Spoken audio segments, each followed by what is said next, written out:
parang ang saya kasi niya nung pinanood namin. So, ito lang, like, itong plastic Pasok ka na lang to, dyan. pasok ka dito. Tapos gagawin ka ka namin namin lobo. Lobo? Hahanginan ka sa loob gamit yung vacuum. Vacuum. Are you ready? Okay, 1, 2, 3, go! Oh, nangyari! Super pala talaga.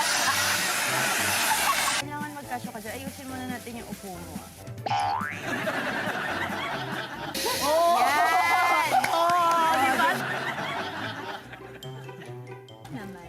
Gusto ko lang talaga ma-pull off tong napanood namin na